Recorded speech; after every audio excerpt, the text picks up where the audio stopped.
श्री राधा कृष्णाभ्याम नमः। राधा कृष्ण के चरणारविंदों में शतकोटि नमानुबंदन करते हुए मित्रों को, जिज्ञासुओं को, धर्म प्रेमियों को, ज्योतिष विज्ञान प्रेमियों को हर हर महादेव बम बम भोले नमः शिवाय। मित्रों, संसार एक वास्तु है।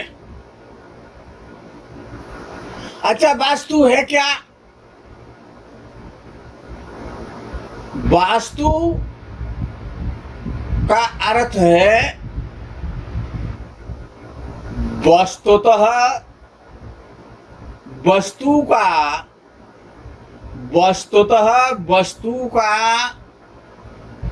वस्तुतः स्थान पर स्थापित करना, उसका नाम वास्तु है। तो देश का वास्तु होता है, प्रदेश का वास्तु होता है, महानगर का वास्तु होता है, नगर का वास्तु होता है,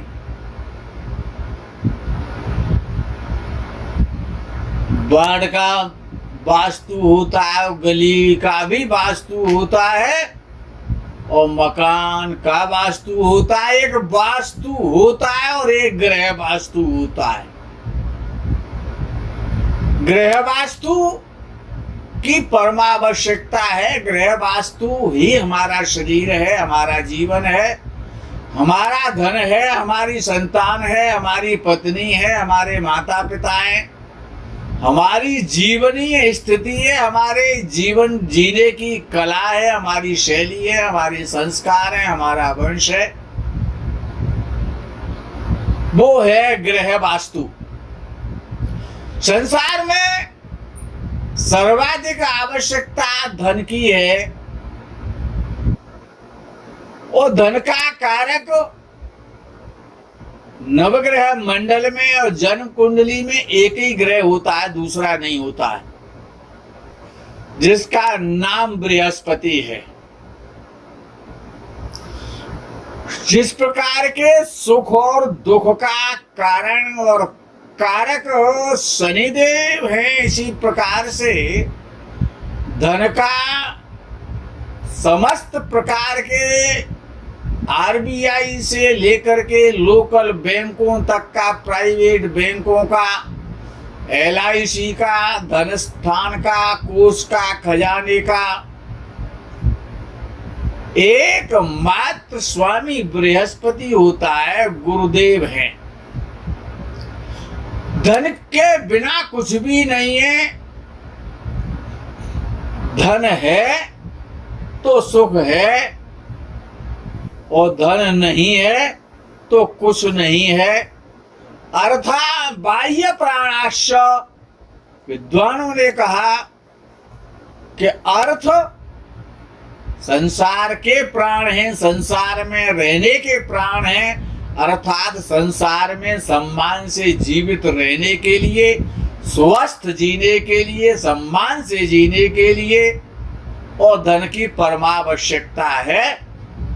और धन से ही धर्म होता है, धन से ही जीवन चलता है। अब धन हमको कहाँ रखना चाहिए? जिसका नाम तिजोरी होता है, अलमारी होता है, जिसमें धन कोष रखा जाता है। चाहे 500 कमा के लाते हैं, चाहे 5000 लाते हैं, चाहे 5 लाख लाते हैं, चाहे 50 लाख लाते हैं, वो धन आपको कहाँ रखना चाहिए जो कि आपके घर में कभी भी धन की कमी रहे ही नहीं। तो तिजोरी का स्थान उत्तर में होना चाहिए, उत्तर दिशा में होना चाहिए, क्योंकि उत्तर दिशा में बृहस्पति का वास है। बृहस्पति का जाप उत्तर की तरफ बैठकर किया जाना चाहिए। बृहस्पति का जो जप है, यदि किसी को बृहस्पति का जप करना है तो वो भी उत्तर में बैठ करके करना चाहिए और उत्तर दिशा की तरफ मुख करके करना चाहिए। कुबेर का स्थान उत्तर दिशा में है, इसीलिए तिजोरी को भी, जिसमें आपको धन रखना है, उसको भी उत्तर दिशा में रखना शास्त्रीय सम्मत है, ज्योतिष शास्त्र सम्मत है। तिजोरी शयन कक्ष में कदापि नहीं रखनी चाहिए। शयन कक्ष शुक्र है तो तिजोरी बृहस्पति है, दोनों आपस में शत्रुता रखते हैं। बृहस्पति और शुक्र की युति होना भी अच्छा विद्वानों ने ज्योतिष शास्त्र में नहीं माना है। इसीलिए कभी भी शयन कक्ष में और तिजोरी और धन का स्थान नहीं होना चाहिए। शयन कक्ष में तिजोरी रखने से या धन स्थान बनाने से और लक्ष्मी देवी रूठ जाती हैं, लक्ष्मी की कृपा नहीं रहती है, धन कभी टिकता नहीं है और धन कभी रुकता नहीं है, धन घटता ही रहता है, धन स्थायी नहीं रह पाता है। अब विषय क्यों धन का चल रहा है तो धन पे ही सोचना पड़ेगा कि तिजोरी के ऊपर हमेशा धार्मिक पुस्तकें रखें, जिससे बृहस्पति बलवान होगा और धन में वृद्धि करेगा। बैठक में जहां पर आने जाने वाले लोग बैठते हैं उसको बैठक कहा जाता है।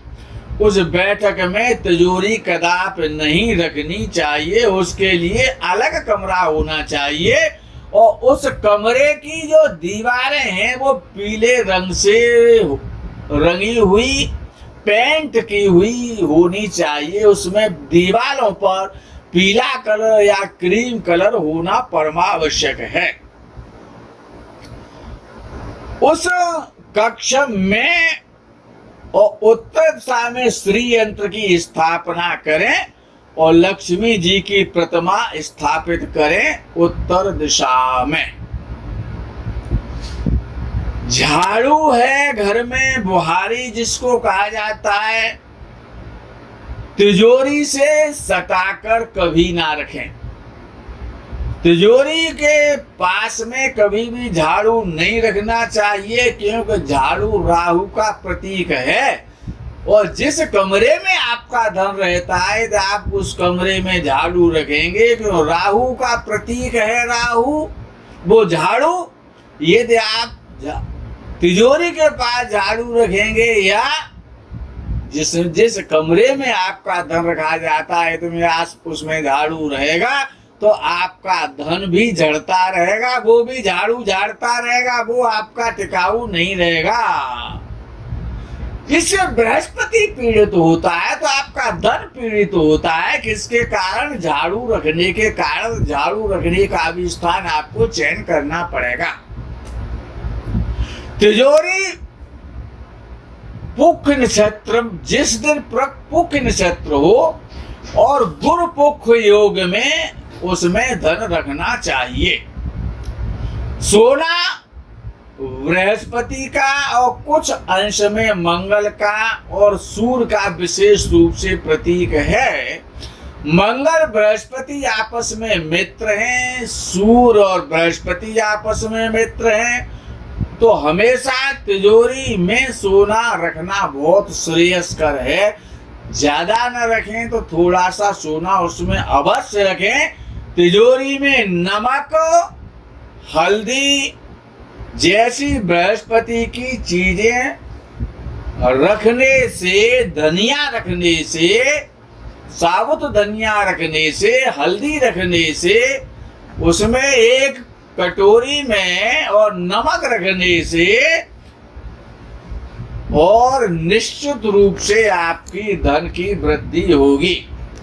लोहे की बनी तिजोरी सर्वोत्तम रहती है। लोहा मंगल जब तिजोरी बन के तैयार हो जाती है तो जो चीज बंद की जाती है, जिसमें गेट होता है, जिसमें लॉक लगाया जाता है, तो लॉक का प्रतीक, ताले का प्रतीक, ताले का कारक मंगल है। तिजोरी का उपयोग मंगल और बृहस्पति के काम में किया जाता है। उसमें धन रखा जाता है, उसका ताला बंद किया जाता है। इसीलिए बृहस्पति मंगल योग बहुत शुभ रहता है। यह योग धन वृद्धि करवाता है। मंगल या बृहस्पति किसी की कुंडली में साथ बैठे हैं तो ये काफी धन देने वाला योग भी बन जाता है। तिजोरी का दरवाजा इस तरह खुलना चाहिए कि उत्तर की तरफ खड़े होने पर तिजोरी में रखे धन का दर्शन हो। ईशान में तिजोरी की स्थापना आप कर सकते हैं, ईशान दिशा में भी। तिजोरी पर कोई वजनी चीज नहीं रखनी चाहिए जिससे कि तिजोरी के ऊपर वजन पड़े, क्योंकि यदि आप कोई वजनी चीज तिजोरी के ऊपर रखेंगे तो आपका जो धन उसमें रखा हुआ है वो भी वजन से दब जाएगा, अर्थात वो भी लक्ष्मी देवी घबराने लग जाती हैं। अच्छा, सीढ़ियों के नीचे कभी तिजोरी नहीं रखनी चाहिए। पूर्व दिशा में तिजोरी आप स्थापित कर सकते हैं, ईशान में कर सकते हैं, और विशेष रूप से धन का स्थान उत्तर दिशा में सबसे अच्छा और श्रेष्ठ माना जाता है। अच्छा विषय आता है कि धन की तो हमको बहुत चिंता है, लेकिन स्वास्थ्य की भी तो चिंता रखनी पड़ेगी। अच्छा, स्वास्थ्य आप शक्ति कौन देता है? शरीर में जो शक्ति आती है वो भोजन से आती है, खान पान से आती है। तो जो किचन है हमारा, जो वो मंगल का प्रतीक है, जो रसोई घर, जो भोजनालय है। तो अच्छा, मंगल ही तो शरीर में शक्ति देता है, मंगल ही तो पहलवान है। तो रसोई घर मंगल का प्रतीक है, तो भोजन कक्ष अर्थात डाइनिंग हॉल बृहस्पति का है। किचन यदि मंगल का प्रतीक है तो जहां पर बैठ करके भोजन किया जाता है, जो भोजन कक्ष होता है, वो बृहस्पति का है। डाइनिंग रूम में नैऋत्य, डाइनिंग रूम होना का चाहिए या तो नैऋत्य और पश्चिम दिशा के मध्य में है, यानी कि नैऋत्य और पश्चिम दिशा का जो मिडिल एंगल है, यदि उसमें आपका डाइनिंग रूम है तो वो सबसे अच्छा है। उत्तर दिशा में डाइनिंग रूम बनाया जा सकता है, डाइनिंग रूम में तिजोरी रख सकते हैं। डाइनिंग टेबल पर चारों तरफ बैठकर भोजन कर सकते हैं, किंतु एक ओर की कुर्सी खाली रखनी चाहिए। सारी सीटों पर बैठ करके एक साथ परिवारी जनों को भोजन यदि करना है तो नियम बनाना चाहिए कि एक सीट खाली रहे। दक्षिण दिशा की तरफ मुंह करके भोजन नहीं करना चाहिए, अर्थात यदि आप दक्षिण दिशा की तरफ मुंह करके भोजन करेंगे तो आपका स्वास्थ्य अच्छा नहीं रहेगा, उदर विकार रहेगा, पेट आपका खराब रहेगा, मुंह में प्राय छाले रहने की संभावना रहती है, आप अस्वस्थ रहेंगे। पश्चिम दिशा की ओर मुंह करके भोजन करने से धन की प्राप्ति होती है, और पूर्व दिशा की तरफ मुंह करके भोजन करने से व्यक्ति की आयु बढ़ती है, वो दीर्घायु होता है। उत्तर दिशा में यदि आप मुंह करके भोजन करते हैं तो आपको ईश्वरीय प्राप्ति होती है, सत्य की प्राप्ति होती है, और डाइनिंग हॉल मकान के बीचों बीच नहीं होना चाहिए, क्योंकि वहां जो बीच का स्थान है वो ब्रह्म स्थान कहलाता है, तो उसमें ब्रह्मा जी विराजते हैं। डाइनिंग रूम न हो तो रसोई घर में बैठकर भोजन करना ज्यादा अच्छा है। डाइनिंग रूम की दीवारें बृहस्पति के पीले रंग से ही रंगी होनी चाहिए, या क्रीम कलर और व्हाइट का भी प्रयोग कर सकते हैं। डाइनिंग रूम में यदि आपको फ्रिज रखना है जो ठंडी वस्तुओं को करता रहता है फ्रिज, तो वो हमेशा आग्नेय दिशा में रखना चाहिए फ्रिज का स्थान।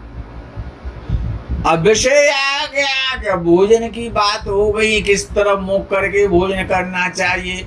अब जो आपके जो बच्चे हैं वो नहीं पढ़ना चाहते हैं, बच्चों का मन पढ़ने में नहीं लग रहा है, तो उनको उनका मन पढ़ने में लगे, वो अच्छे मार्क्स लेकर के आए, आपका मन प्रसन्न करें, तो स्टडी रूम, अध्ययन कक्ष कहाँ होना चाहिए? तो आग्नेय और दक्षिण दिशा के बीच में आप स्टडी रूम बना सकते हैं। आग्नेय दिशा और दक्षिण दिशा के मध्य में पाठ, जहां पर जो कमरा है जिसको अध्ययन कक्ष कहा जाएगा, उसका द्वार उत्तर की तरफ खुलना चाहिए। पाठ जो स्टडी रूम है उसमें सरस्वती जी का बहुत बड़ा एक चित्र या कोई मूर्ति रखनी चाहिए। ईशान में मंदिर के साथ पाठशाला बनाई जा सकती है। बृहस्पति विद्या का ग्रह है और उसका वास ईशान में होने के कारण वहां अध्ययन कक्ष आप बना सकते हैं। अध्ययन कक्ष उत्तर में बनाया जाए तो उसका द्वार पूर्व में खुलना चाहिए। अध्ययन कक्ष में भगवान का मंदिर हो तो उसका भी द्वार पूर्व की तरफ होना चाहिए। जो स्टडी रूम है, जो अध्ययन कक्ष है, आपके बच्चों का भविष्य को संवारने में, क्यों अध्ययन के बिना तो कुछ भी नहीं है। तो विद्या का जो घर है, जो स्टडी रूम कहा जा रहा है, उसकी दीवारों का रंग शीतल लाइट हरा या पीले रंग का या हरे रंग का भी आप रख सकते हैं। पीला या हरा रंग होना चाहिए, अन्य उसमें रंगों का प्रयोग नहीं होना चाहिए। क्यों? हरा रंग विद्या का है, बुध का है, बुद्धि का है, तो आपके बच्चों की बुद्धि और विद्या में लगेगी, वो अच्छी स्टडी करेंगे तो उनका जीवन सफल होगा। पीला रंग बृहस्पति का है और बृहस्पति मस्तिष्क का यानी ज्ञान का कारक है, तो ज्ञान और बुद्धि हरे रंग और पीले रंग के कारण उसकी वृद्धि होगी, वो बढ़ेगा। बुध का वास उत्तर दिशा में भी है, अध्ययन कक्ष उत्तर दिशा में भी आप बना सकते हैं और वो उचित माना जाएगा। अध्ययन कक्ष में किसी धर्म गुरु या माता पिता का फोटो या कोई बड़ा धार्मिक ग्रंथ, रामायण, वाल्मीकि रामायण, रामचरितमानस, श्रीमद् भागवत, श्रीमद् भगवद गीता, इस प्रकार का ग्रंथ भी और रखना चाहिए पीले वस्त्र में बांधकर। यदि आप अपने बच्चों को अच्छी शिक्षा देना चाहते हैं और शिक्षा के द्वारा उनको उन्नति कराना चाहते हैं, तो अब विषय आ जाता है कि यहाँ तक विषय हो गया, लेकिन ईश्वर के बिना तो कुछ भी नहीं होता है। और ईश्वर का, परमात्मा, परमपिता, जो जगत के जो पिता हैं, आप उनके जितने पास जाएंगे तभी तो वो आप पर कृपा करेंगे। तो अर्थात घर में मंदिर कहाँ होना चाहिए, ईश्वर का घर में घर कहाँ होना चाहिए, अर्थात मंदिर का स्थान कहाँ हो। मकान के ईशान दिशा में देवताओं का वास होता है, वहां शंकर जी का मंदिर या अन्य किसी देवता का मंदिर आप बना सकते हैं। मंदिर उत्तर में भी बना सकते हैं, इससे भगवान के चरणों का स्पर्श करते वक्त आपका मुख उत्तर दिशा की तरफ रखना चाहिए, ये आपको विशेष ध्यान रखना है। मंदिर का जो द्वार है वो पूर्व दिशा में खुलना चाहिए, दक्षिण दिशा में नहीं खुलना चाहिए। शिव जी का वास खासकर उत्तर दिशा में रहता है, इसीलिए शिव जी को इस तरह स्थापित करें कि उनके पैर, भगवान सदा शंकर जी के पैर, सदाशिव के पैर, जब आप उनके चरण वंदना करेंगे, जब उनके आप चरण स्पर्श करेंगे मूर्ति के, तो उस समय आपका मुख उत्तर दिशा में रहे। पैर छूते समय हमारा मुख पश्चिम दिशा में हो तब भी अच्छा माना जाएगा।